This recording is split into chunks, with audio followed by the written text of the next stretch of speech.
Thank you. Thanks, sir. Yeah.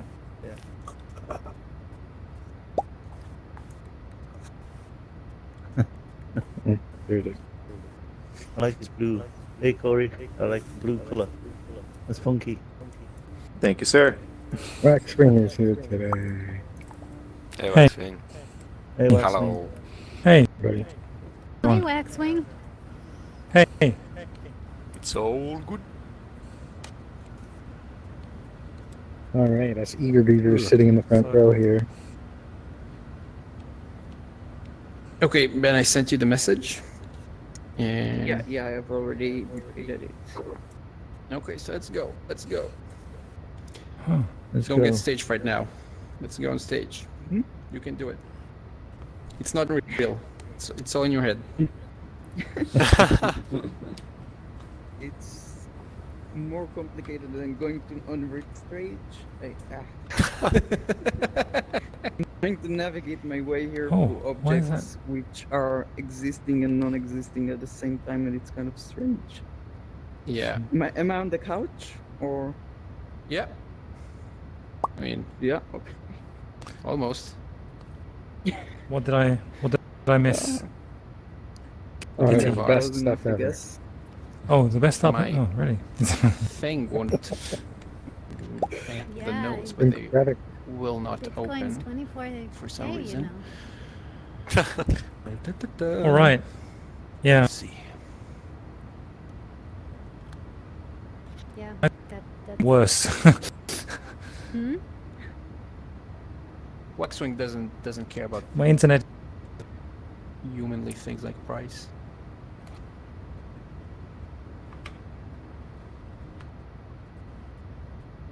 There we go. You keep cutting out a bit, Waxwing.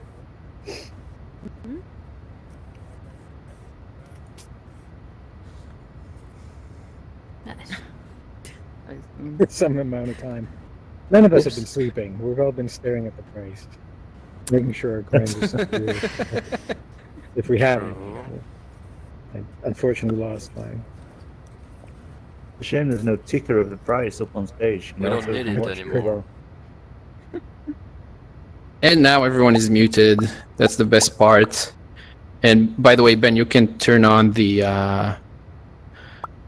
thing, yeah, the amplify my voice thing. Yeah. turn it Okay. on. Okay. Yeah. So, hey everyone, welcome. Welcome to Reckless VR. I'm Udi Wertheimer. In case you don't recognize my face, that's what I look like. Ben recognized me already, right? Yeah, you have- yeah. Do you have green eyes in real life? I can't see on the photo there. Almost, kind of, yeah. So mixed. Almost. That's almost. the closest I found here. Yeah, yeah. That's good. That's good. Well, thanks everyone for coming. It's great to see you. If you're watching this on Twitter or YouTube or something, then you should know we do this every week. And you can actually join us in here. You don't need a VR headset for that. You don't need any special hardware. You can do that with your computer, with your laptop, with whatever. So you can go to recklessvr.com and sign up, and you'll get invites every week. We have great guests. Ben is the best guest I think we ever had, but the next guest won't be much worse. So it's worth it. And yeah. So I guess we can start. So today we have Ben Kaufman. He's a developer contributing to Specter Desktop, which is kind of a friendly user interface to Bitcoin Core, probably the friendliest. And it also supports multisig and hardware wallets, kind of everything you need to have a secure Bitcoin setup, right? Yeah. It's also fairly new, I think, but you'll tell us about it. But why don't you tell us about yourself first? Because we met a few times. I mean, we're kind of in the same country, so we met a few times. Although I think we spent more time together abroad than in here. I think, I think maybe. the Lightning conference probably. Yeah. It happens. Yeah. It happens. But how about you tell us about yourself a little bit? Like, what Sure. are you all about? What are you up to? Yeah, sure. So I've been. I have no idea how to catch the thing. I'm sorry. Yeah. I'm worse in No, basketball here than in real life even, which is hard. That was the but point. Okay. Yeah, so I've been like a developer for a few years, like 5 years. Started with Bitcoin around like early 2017. Just started reading about it, heard about it from a friend, and just started reading a lot about it. Got sucked into the rabbit hole, kind of. Then just shitcoins, as you probably remember, and might remind me a few times. I don't know. And yeah, you remember probably. You But, snapped out of it though. You snapped out of it. Yes, and basically going from Bitcoin to shitcoins to Bitcoin, the kind of the usual stuff. Yep. Yeah, and a few months ago, I think around March or so, we started contributing to Specter Desktop. So started helping build that out, and yeah, and it kind of caught up pretty nicely, and now we're here. How did that happen? Why did you say start contributing?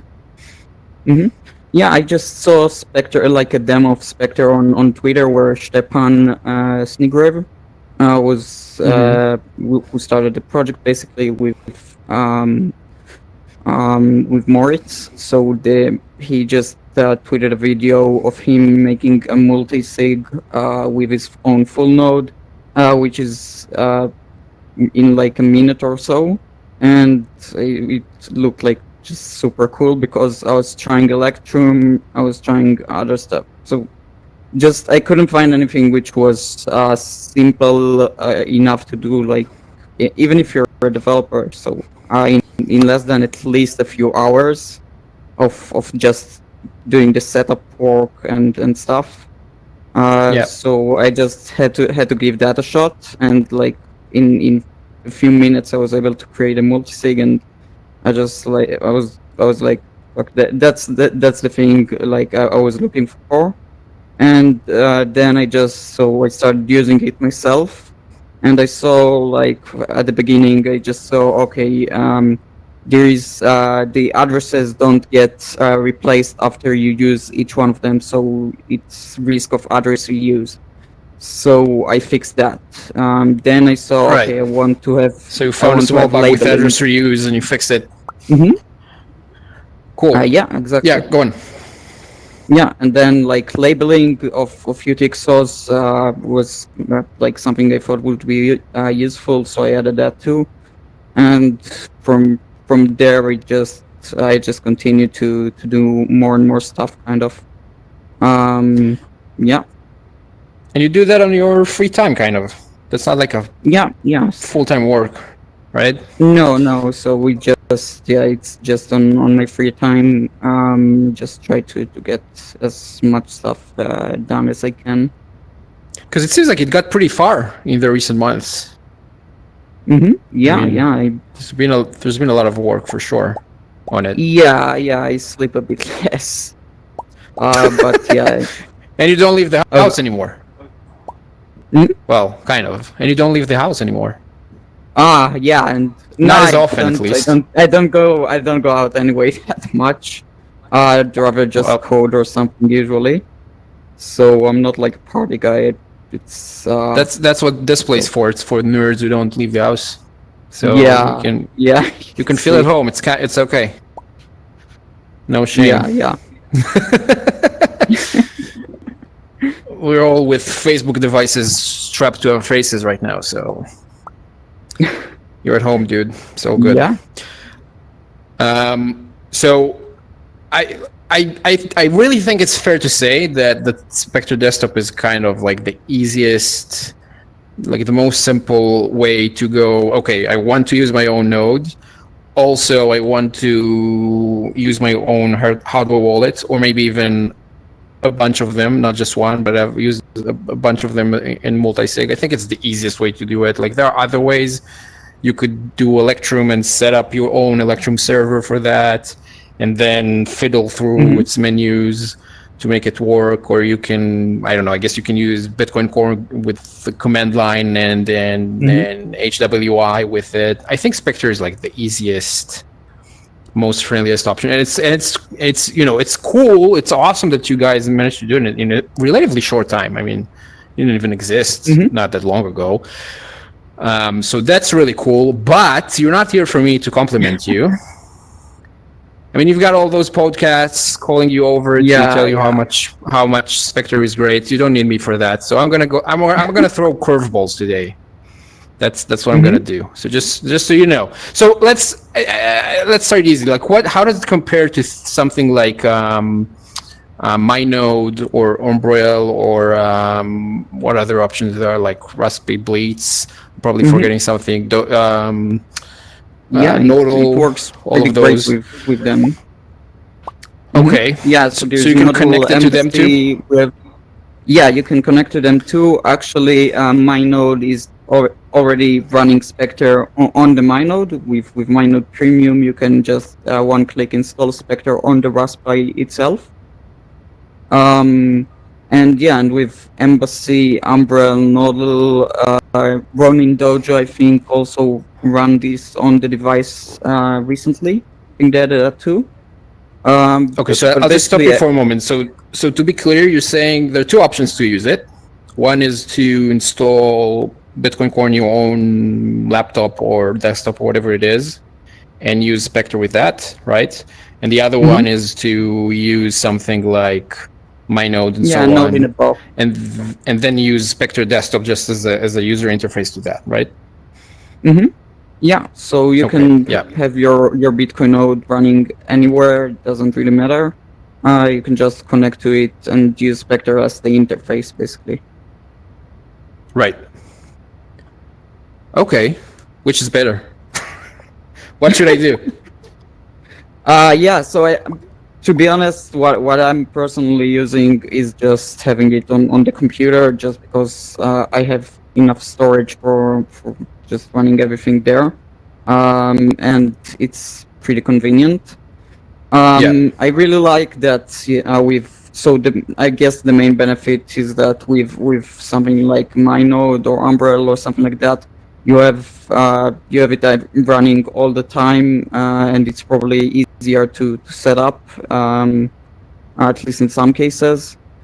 And I think the main benefit is just that it's running all the time, and you can access it from everywhere, 24/7 kind of.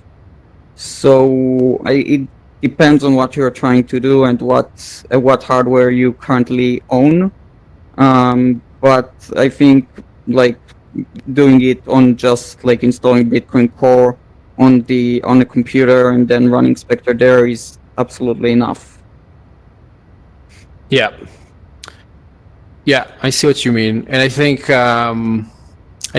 it's the easiest thing you can recommend to someone who's not gonna order a pre-built node and extra hardware to do this. Let's say someone asks you, I wanted that, maybe I'm interested about using my own node or whatever, but I'm not gonna go out of my way to do it. So you want them to be able to use it on their own laptop, so it's a good option to have.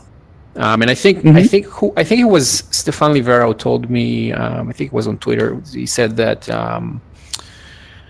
that he's now, he used to recommend other options, but now his first recommendation to people is to use Specter Desktop, because it's just, they don't need anything else. They already have everything they need, and they can just install it and start using it. So that part is cool. But I mean, there's also,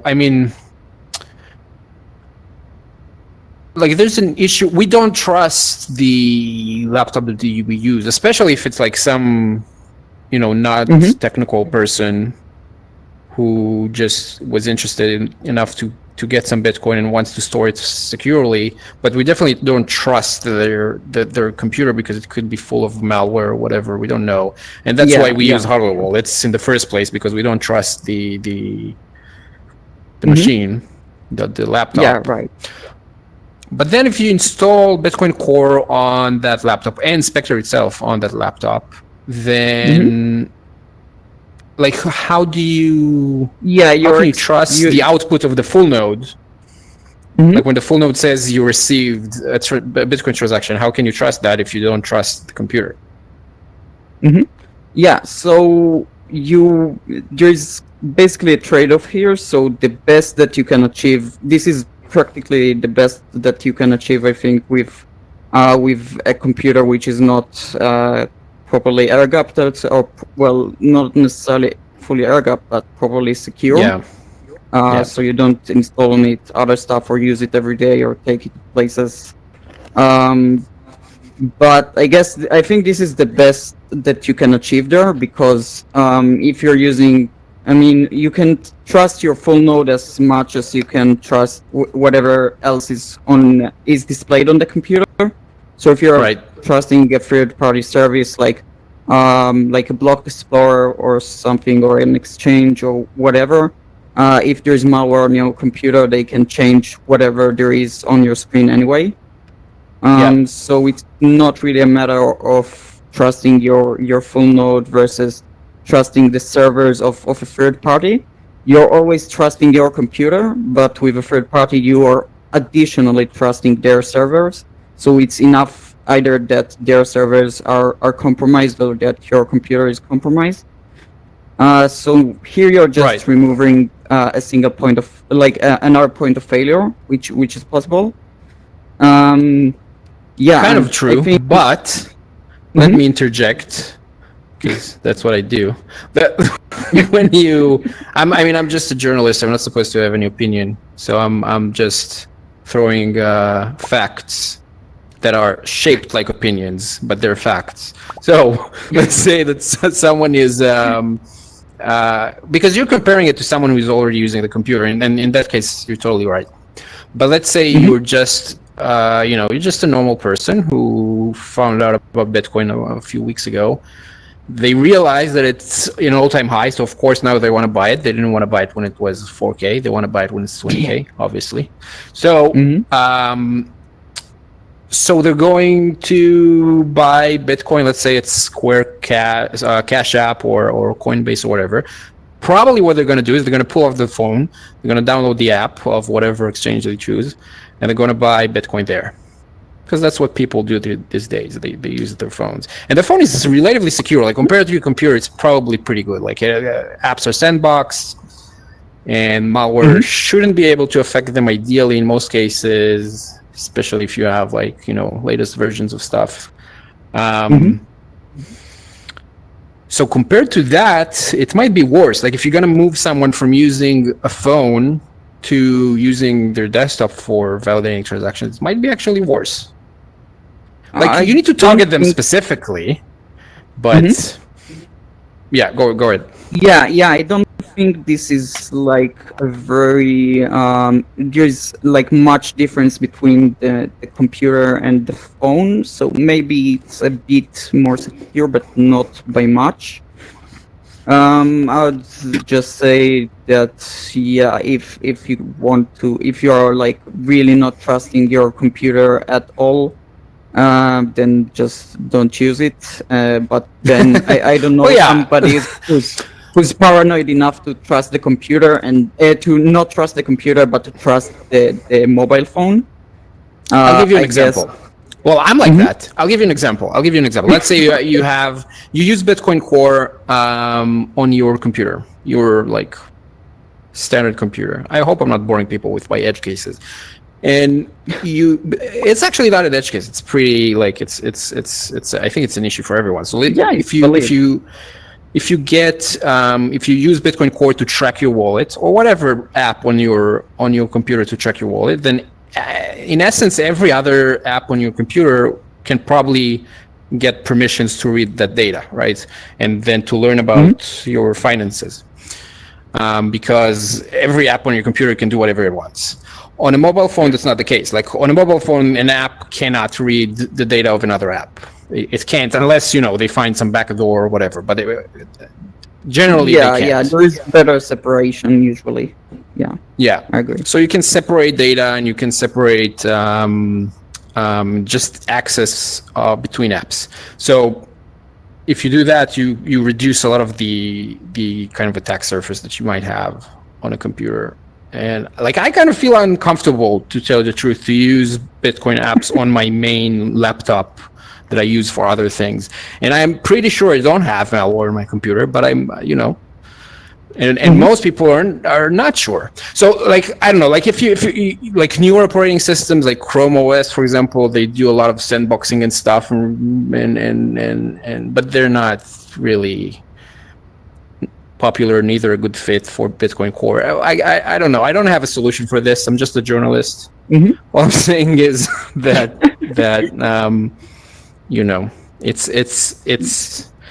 it's not perfect. It's not perfect. It's hard for me to recommend someone to use their main laptop that they use for videos of cats to also use that for Bitcoin Core. I don't know. Yeah, I can see what you mean. It's just it's kind of a completely different set of trade-offs, I'd say. Yeah. I'll just say that the computer versus mobile, for mobile probably somewhat more secure, but again, then you're taking your mobile phone everywhere, and it can be like stolen, hacked, whatever. And like I'd say that the main thing probably is just that, again, if you are using your mobile phone, then you're probably trusting a third-party service for your stuff. So either your coins are an exchange, or at least or you're getting the data from an exchange or from Block Explorer or whatever, and then you just create a honeypot for people to hack. So that's another thing I'd say. Yeah. No, that's for sure. That's for sure. Yeah, no doubt. I mean, I would, like I guess I would imagine like a perfect solution. What would you have? A separate device like a MyNode that does the whole node-related stuff. Then you're gonna have an app on your phone that interfaces with that, and you can kind of trust Specter. both of them. Yeah, actually, we even have a user who runs on a Pine phone, Specter and Bitcoin Core. That's cool. And it's pretty cool, yes. So we just runs everything on his Pine phone, and it's pretty. Well, but then a Pine phone, I'm not gonna continue on this tangent. No, that's not. Everyone. No, that's not for normies. That's definitely not for regular users. Yeah. So if we're talking about newbies, do you think, let's say in the normal standard setup, would you say that Specter is mainstream ready, or as we call it here, would you say that it's a Peter McCormack edition of Bitcoin? I don't know if it passes the McCormack test. I think I would definitely be happy to try and hear his opinion, but I'm not sure. I hope that either that if not, then at least like in a few months it will, because I think the main thing is just polishes and and just removing basically tasks which the user has to do and can be automated. So whatever is possible to make the life of user easier, we can do it. We just need more time to do this stuff. So is it right now ready for like normal Bitcoin Twitter guys who know how to operate more or less a hardware wallet? I'm not sure. I hope so, but it's hard for me to say as a developer and kind of an advanced user. So for me, everything seems easy, and because I build this, so I know how to use all the stuff. But then users, like, sometimes you build something and then it's not really clear. Although like in your mind, obviously you have it all mapped out, and then the users come and say, "Oh, this is completely, I don't know what you're expecting me to do here," and then you need to rework stuff basically. And so I think we should see so I see like kind of mixed opinions. Like some quite untechnical users say that it was easy for them. Others say it isn't. So I'm not really sure. Yeah. I have this sort of a pet peeve with user experience of open source apps. I don't know why it's my pet peeve, but it is.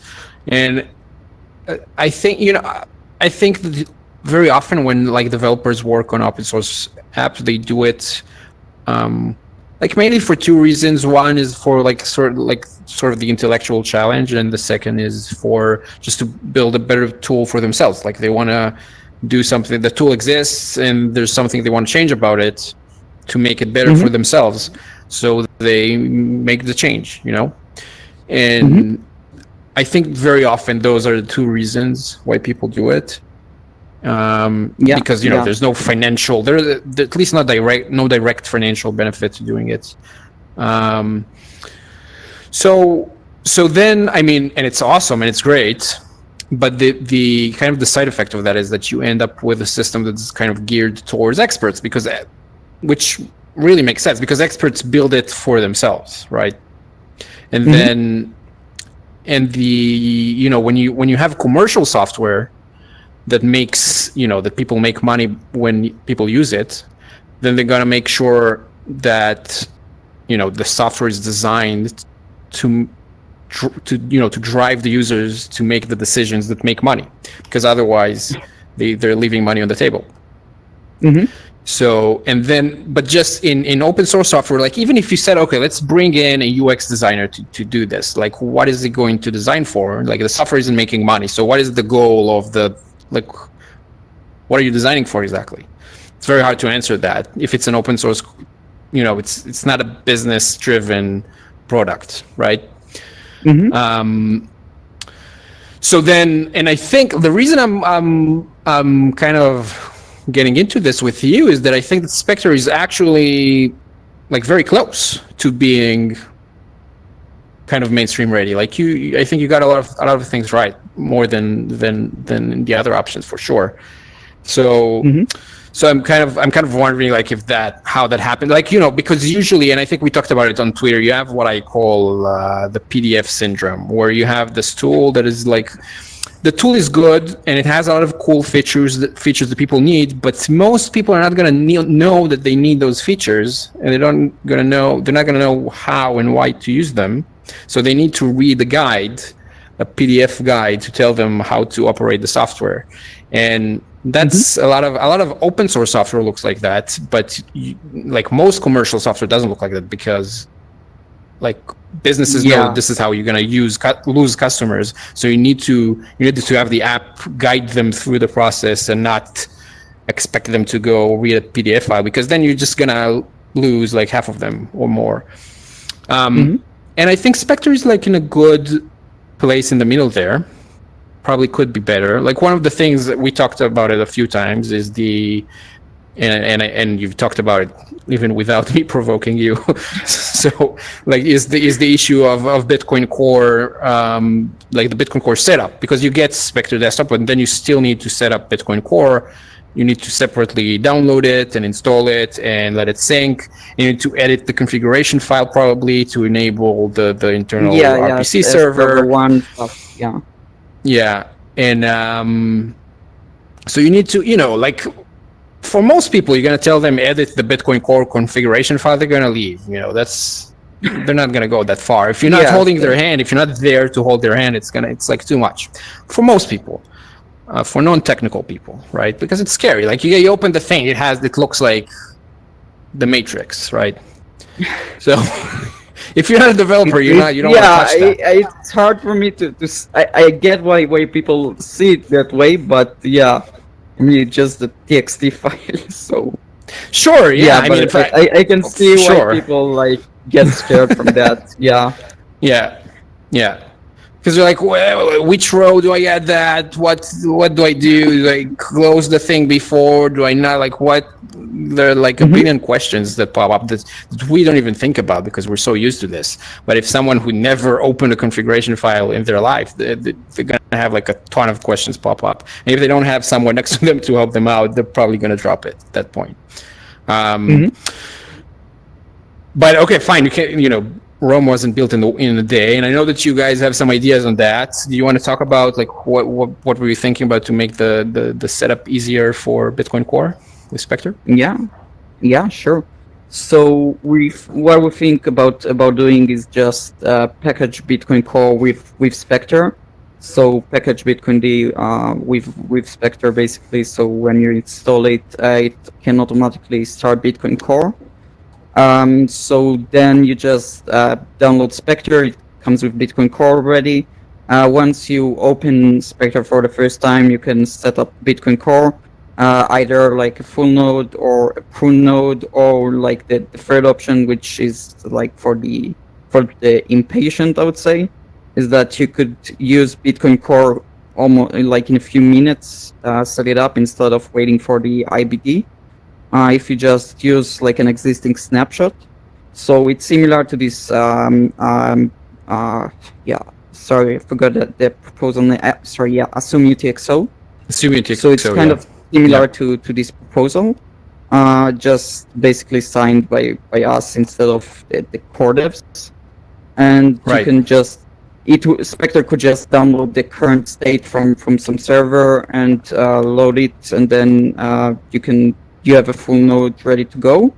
It's still not great because it's trusted, but then you can have the IBD done in the background by Specter. So just run Bitcoin D with like a normal IBD in the background while still being able to use your node right away. I guess for that you would have to run like 2 instances of the node? Yeah, probably. So we still need to look into how to technically do it, but it's definitely feasible. It's just a matter of technicality. But yeah, you'll just be able to either run so either you connect your own node normally if you already have one, and then if not, then you just you can just use Specter's node. So you either set up a full node and wait a few days, or you use it like in a few minutes with a trusted setup for the first few days until IBD is finished. This is like the current direction which we're thinking going towards. Right. Yeah. Yeah, that makes sense. I think that for normal people, again, like what's normal people, right? If you buy Bitcoin, probably not entirely normal. But I mean, people who are not super technical, people are not Bitcoin experts, technical Bitcoin experts, then I think it's gonna be easiest for them. They don't care about all the just solve it for them, So if you can start immediately and they don't have to download and install, and then if they find they trust Specter for a while, I mean they trust you anyway. They're not going to read the code themselves because they're not experts. So I can see the point. So this will probably be something default, and then you just start it, and in a few minutes you should be ready to go with it. And I think it's a good trade-off compared to just leaving it on an exchange or whatever. Yeah. I ask you about the hardware wallet process because I think I heard you talk about it somewhere. So let's say you buy let's say you buy a Ledger wallet, because that's that's an easier one to use. Then I think we can agree that again, for a newcomer, Ledger might be easier to use than a cold card, maybe. Whatever. Let's say you get a Ledger. Okay, you got a Ledger. You get the box. You take it out of the box. It tells you to download the Ledger app. Recently, you can even download the Ledger app to your phone. You don't even have to download it to your computer. So you can download it to your phone and connect the thing to your phone.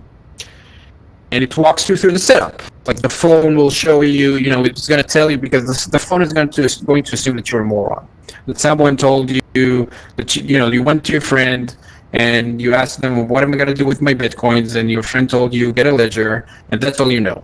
Right? So the app assumes that you don't know anything.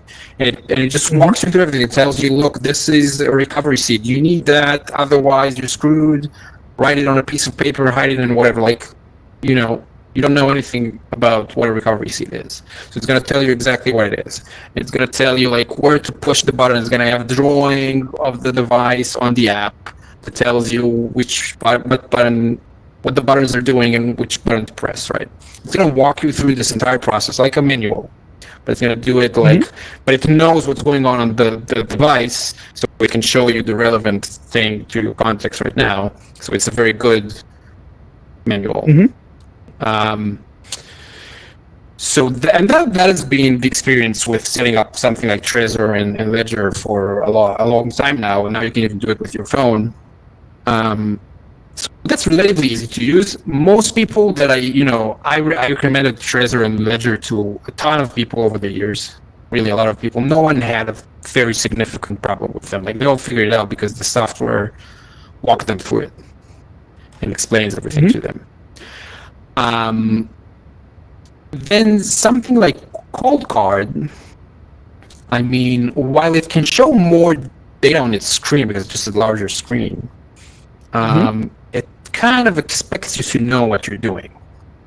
You know, like definitely when we start talking about like moving PSBT files on the SD card from your computer to your Cold Card and so on. But you know, there's no app that walks you through the steps. And I guess I like Specter is kind of doing that. Like, you know, it does, obviously it goes step by step and tells you what you need to do, but I'm not so sure it exactly tells you. It kind of says, well, now you need to put the file on the SD card and shows you the dialog box to save the file, but not like, what's going on? What is this? Why am I saving files now? Which is what, what normal person would probably think at this point in time. So I'm just saying, like Specter is close, but it's definitely not on the level of these apps that help complete newbies to set up their Ledger and their Trezor and whatever on their phones, which is what I feel comfortable recommending to people who are not technical. Like I feel comfortable telling you, just use that, get that box, and it will tell you what to do, and I'm done with you, right? And with something like Cold Card, and also with something like Specter, like if you get a Ledger and connect it to Specter, like Specter kind of assumes that you already know how the Ledger works, that you already have it set up, and so it's not like the you know what I mean? Yes, of course. So yeah, I think like the challenges with Specter in this respect are first that it is, well, the first obvious thing is that we don't have the budget of Ledger and Trezor. So we can't afford fancy UI UX experts to draw pretty stuff, or to like design the process. But yeah, that's like the most obvious part. The second thing, which is also very important, is that I'd say with Ledger, you only expect people to use a Ledger, right? With the Ledger app, you don't expect them to use a Cold Card or a Kubo or whatever. With Specter, we just support like a lot of devices basically. So it's a lot. It's like 8 or 9 or whatever. I remember like a large grid like of 9 devices you can use. Yeah, it's I think it's like 9 at least, probably. We can count them, but it's probably boring. So yeah, I think that's like the second problem here is that, so in this regard, you both have to, so Ledger connects to their own servers. We have like a ton of options. You might be on a MyNode, you might be running it on your own computer, you might be running it from, I don't know, with the satellite from space, whatever. It doesn't really matter where you're running your full node. So we don't know what to expect basically, and there are so many options which the user might go with. So we have to kind of figure out with every option. So I guess like maybe we could with time see so probably like what is the most common ones, the most common setups, well, again, the hard thing is that we don't have any analytics or stuff, so we're just hearing feedbacks from users who send us in Twitter or in the Telegram group or whatever. But then, yeah, but we'll just, like, with time, see which setups are the most popular and try to give some more recommendations based on that. But yeah, that's just like, so I'd say the two main things are that this is like much more versatile and have way more like options and like possible use cases. And the second thing is yeah, it's just that we don't have much knowledge about how users like most commonly use the app, because we just don't have analytics or stuff like that. So that's it's interesting you bring it up. I wasn't going to say anything about that, but since you bring it up, then why not? That's something that I like with all Bitcoin projects, pretty much. Open source, with all open source Bitcoin projects, almost all of them. There's this idea that you're not going to track users at all.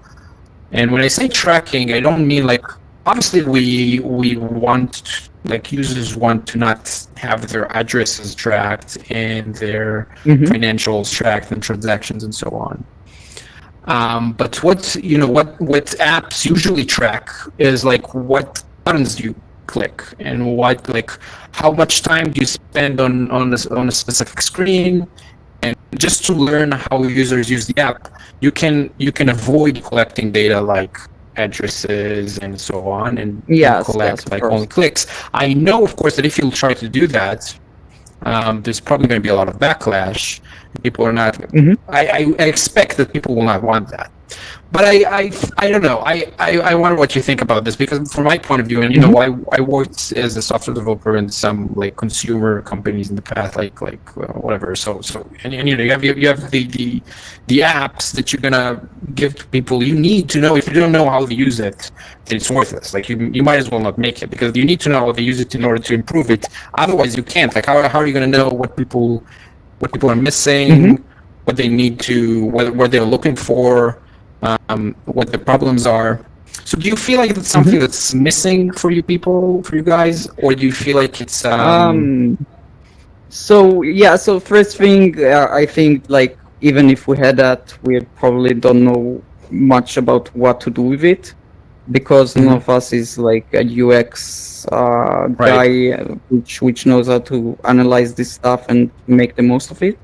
So it probably just because we are an open source project, it wouldn't be so useful anyways.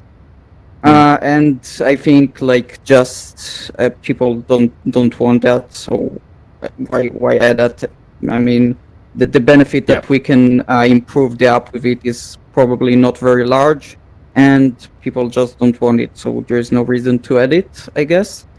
I just try to encourage people to share like feedback and stuff, and I'm trying to be quite available and just trying to figure out from what people are telling me.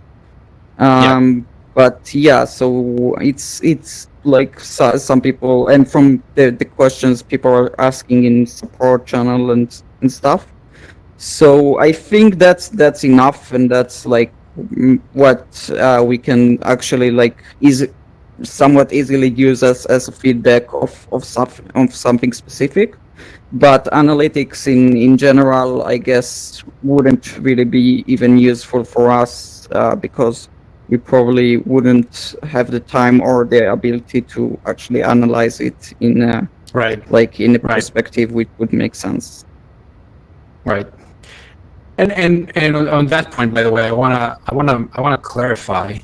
I'm only giving you a hard time here because I think Specter is the best option to use, and I'm not like it's like, I think the best response to tell someone when they're like giving an open source project a hard time is to tell them, well, if you want something else, just go do it, go contribute the code, or go something else. Because it's not a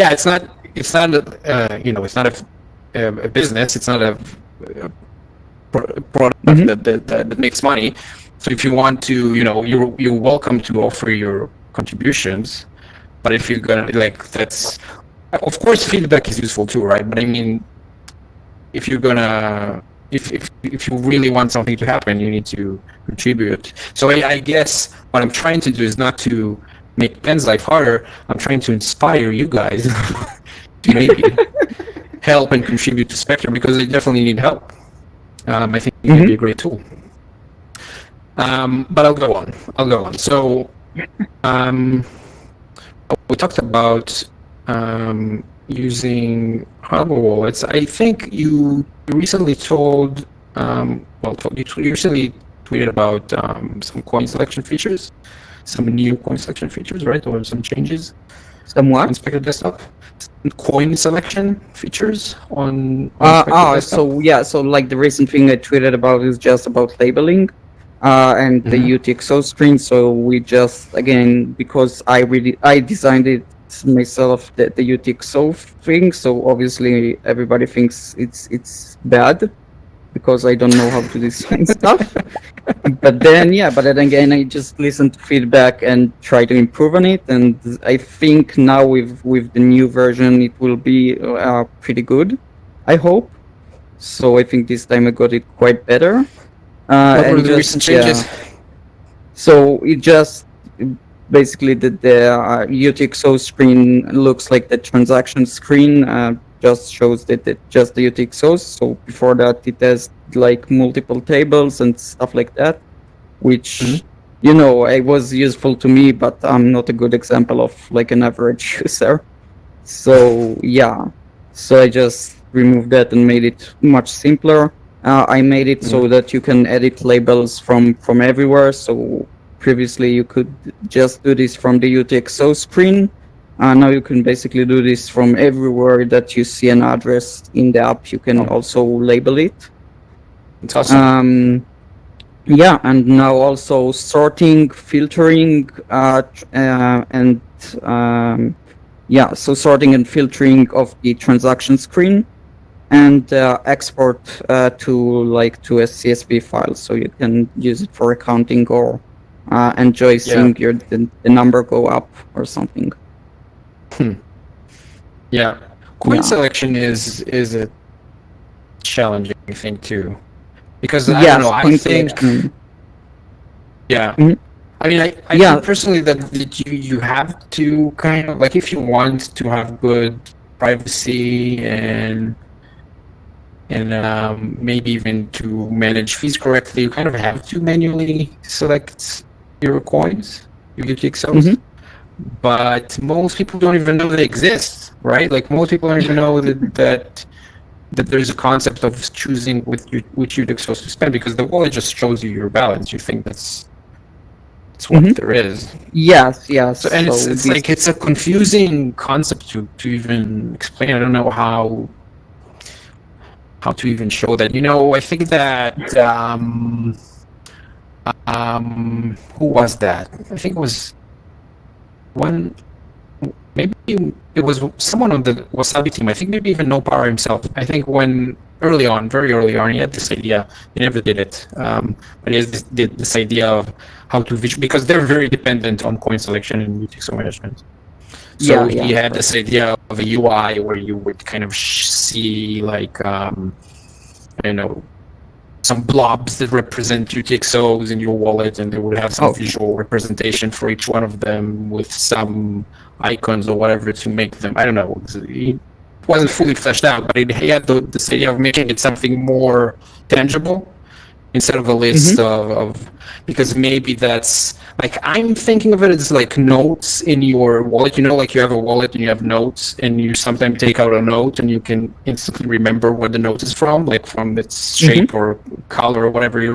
That's from 2 weeks ago in the store or whatever, right? So like something like that you look at the thing and you remember where it came from. And I don't know, maybe I'm just throwing ideas around. I know the Spectre isn't going to do it anytime soon. You have bigger things on your plate, but I'm just throwing ideas around because coin selection is this very confusing thing. So I see. So currently, just the best that we have is just that you have labels for every coin. So that's that's what basically I think all wallets have now. Yep. Just a list of coins with the labels of each one, whatever you assigned to it. I think I mean, well, I don't know how to improve that. I'm really not Yeah. that great with UI and UX stuff. Never mind. There are great designers in the community. Should ask Peter actually. McCormack, man. Yeah, so, Maybe. yeah, maybe. But anyway, there are great designers. I guess we could like chat with them maybe on how to improve that. But I haven't heard like many from at least from Specter users, which are probably like somewhat more technical and know more or less what a UTXO is probably. So from them at least I didn't hear any like issues with that. So Yeah. I think it's fine No, for it seems now. functional. For us. Yeah, it seems good. It seems functional. Yeah, no, it's definitely not something you should change. I'm just going on with my crazy ideas. How do you use labeling yourself? Like, how do you label it? You don't have to tell us, of course. But if you feel like sharing, I how just do you label with whatever that is. Just, I don't have anything special, so just Nothing. No wherever it special goes system. from or- No, just something that I will recognize myself. Okay. In a moment, I'm gonna open this to questions from the audience. So if you have a question, think about it now. Have it in your minds. Be ready. But before that, I have another question, which is when lightning. That's a popular question. No, I'm kidding. yes. Obviously, not anytime soon. Obviously, but what are your thoughts on lightning? And Spectre? Yeah, I think Lightning is awesome. Obviously, I think for Spectre, I don't know how much sense does it make to add Lightning right now to or anytime soon to Spectre, because people will use it basically as a cold storage solution. So it's like normally people wouldn't use Lightning there, I'd say. And there are a lot of Lightning wallets currently anyway, and they are really great and everything. So I don't think we'll have it soon. And again, my personal view is just that Lightning. I mean, the fees, well, maybe in the last day or two they are high, but they're usually low enough that you can get a transaction like in like a reasonable time or with not that much fee. I think in this bull market it will probably change and Lightning will be much more useful. But right now I think it's not like necessary. But I think it's obviously important to prepare the infrastructure ahead of time. But yeah, just I don't think with Spectre it's really the place to have that right now. Just because there is so much other stuff to do, and it's more of a cold storage thing, I would say. Yeah, I agree with you. That's a good answer. No, it's definitely not. Yeah. It's definitely no, because like Electrum. Yeah, that's a Lightning. Like the entire Electrum 4.0 release was about Lightning, where I know it's okay. I'm not. Everyone can do whatever they want with their software. It's fine. I'm just a journalist. I don't have an opinion on that. I'm just saying that like the other things could be improved in Electrum, in my opinion. But it's okay. It's okay. So I'm gonna open this to questions from the audience now. And the way this works, you guys are gonna see a button on the bottom right of your screen that says raise hand, and you can click it. And if you click it, I can let you ask questions. So again, on the bottom right of your screen, there's a button that says raise hand, and you click it, and then I can let you ask the questions. And let's start with Jimbo. Jimbo, go ahead. Hi, can you hear me? Yes. Yeah. Hey, okay. So great talk. Thank you so much.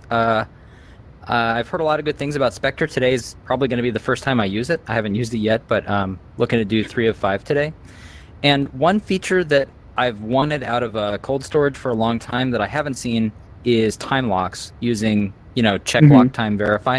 And so my question is, have you already implemented that, and or is it on the roadmap? We didn't implement that yet, but I'd say it's definitely on the roadmap. Just whenever we have time. So right now, I know Stepan is very excited to try it to like add that. So he'll probably be the one to implement this feature. And right now he's basically flooded, I know, with the Specter DIY, so the hardware wallet stuff. But I think like in the next few months we'll probably manage to get that into. So it's definitely something on the roadmap, but we just didn't have enough time for it. Okay, thanks. Cool. And I forgot to ask you about that, so I'll ask you about that now. I'll just remind you guys again, if you want to ask a question, you just press the raise hand button that is on the bottom right of the screen, and I'll see your name pop up, and then I'll be able to let you ask your question. But before that, I want to ask you about Specter DIY, because Specter isn't just one app. Specter is like, I guess, a bunch of projects. So Specter Desktop is one of them, and Specter DIY is another one, which is a hardware wallet. I guess you'll tell us about it. Yeah, I don't know much about it. Yeah, sure. So basically, Specter DIY, the idea is just to have a hardware wallet which you can build yourself with off-the-shelf components. So just a standard developer board which you can order online, and a QR scanner which you can buy in electronic stores. So just generic hardware, just turn it into a hardware wallet. And yeah, and well, this gives you, so this is pretty good against supply chain attacks, and it gives you quite nice flexibility with like the security options which you're trying to achieve. So right now we just launched this Specter DIY basically cases, so you can order like this nice orange case for the for your DIY hardware. Cool. We also have these shells which are just for which just make it easier basically, and have also the the card reader, so the smart card reader. So we don't have like secure element is nice to have, right? But the problem is that it's quite tricky because all options are closed source and have tons of trade-offs. So what we went with is just have, what we went with is just we created this Specter Shield. So it just and developer extension kind of extension board to the developer kit that you can buy off the shelf. So this one, just because there is no card reader which can connect to it, this is something that we like specifically created. So this kind of reduces the benefit of a DIY, but then you basically get from it the security of secure element. So you can use this this smart card with a smart card which is a secure element, and then you just have basically a secure element with all the other components which you can buy or just whatever. So just like a normal hardware wallet or something. So that sounds actually pretty clever. Let me see if I understand this correctly. You're saying that like normal hardware wallets have the secure element, which is a chip that supports to keep your private key secret, and it's not supposed to be able to leave that secure element. But you can't, if it's an open source device, it's hard to get your hands on a secure element to use there because they're usually covered by NDAs and whatever.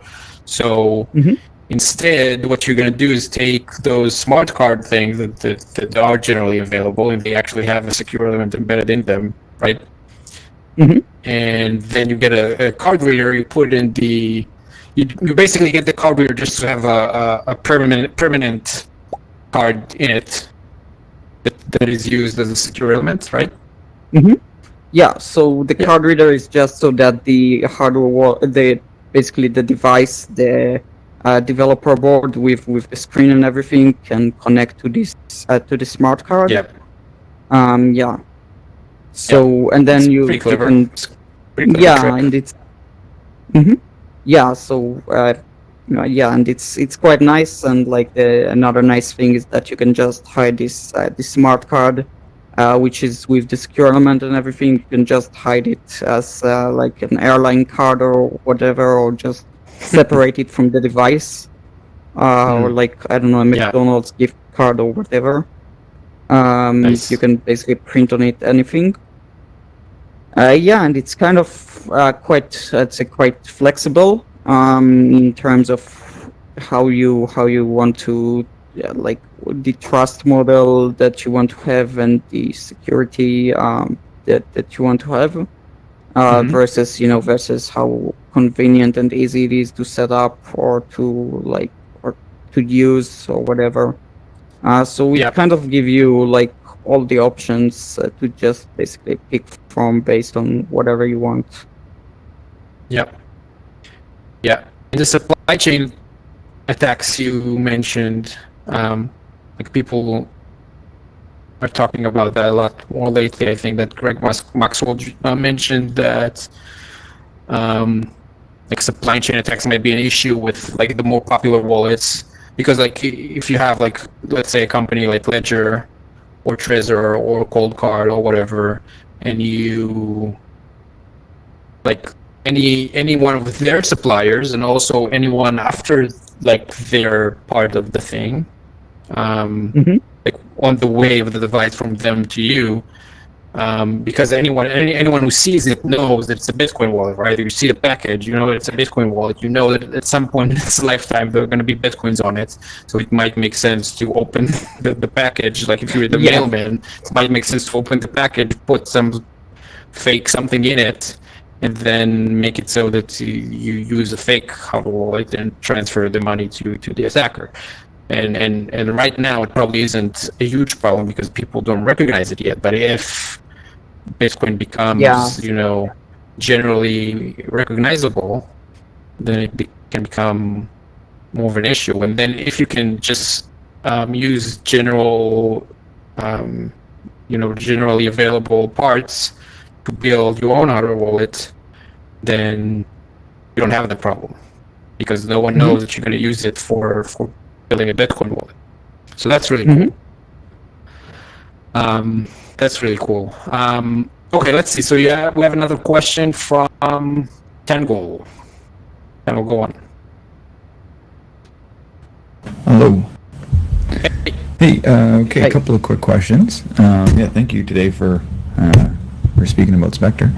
When we were talking about with Bitcoin Core and you'd mentioned using a prune node, what would you recommend if people were looking to prune, especially as we have like new users, maybe branching into like mid-technical users versus high-end users? Mid users or in the lower end may be concerned about hard drive space or SSD space. So what would you recommend, or is there a recommended prune size or minimum prune size that you feel is safe? I guess we've just the default is I don't even remember, just probably a few tens of thousands of blocks, but I'm really not sure. You need to recheck that, so it might be completely different, but I think it's something like that. But yeah, I guess it just depends. So if you have an existing wallet you're trying to import, then ideally you would have you would try to have the prune node with like wherever this wallet's history starts. If it's completely new wallet, so probably even the minimum would be fine in pretty much all, majority of cases at least. But yeah, that's basically it. Okay.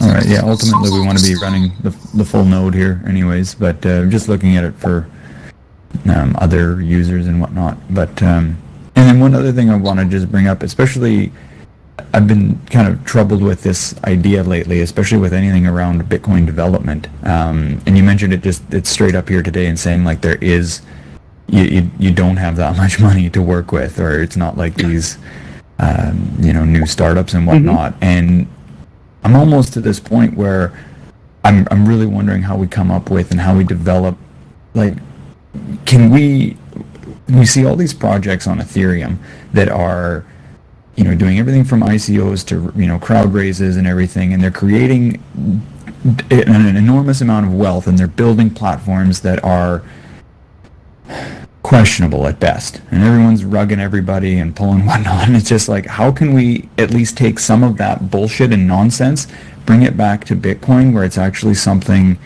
that can be productive and isn't just about farming vegetables and whatnot? And can we somehow implement, I don't know if there's some way to bring that so that we can get developers, get money, raising, like fundraising, so that we can actually have projects like yours have success and have life, or things, even second layer solutions, now that everyone is realizing on Ethereum that, hey, layer 2 is going to be a solution. Well, we've been talking about it for years, and anyways, if there's any thoughts around that, and I guess I could go to both of you or anybody here. Anyways, thanks. Yeah, so for me, if there was like any way that I don't know if I would do that already, but yeah, here I am. Well, not doing anything about that, so I'm just doing it on my free time. But if you or anyone who happens to hear this knows a way, then I'll be more than happy to know about it. But yes, I don't have any good idea about that, to be honest, personally. Okay. Yeah, I will say that I'll say that we've seen that a few companies and organizations have started raising funds for open source development on Bitcoin lately. Square has been doing it. Somebody like Kraken has been funding some open source development. I think BitMEX and OKCoin and a few exchanges have been doing that. And I do think it's kind of growing. There are like new organizations coming up to doing it, and it's nowhere near, like you mentioned, the Ethereum ecosystem. It's nowhere near that where like you have like tens of millions of dollars per project, but it's something. Let's say it's better than it was last year. That's for sure. And I hope that projects like Specter can get some. I think they definitely deserve it to get funding.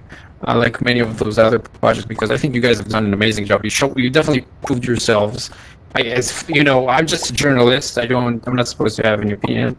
I'm just saying that in my opinion-shaped fact is that I think you guys have done a great job. And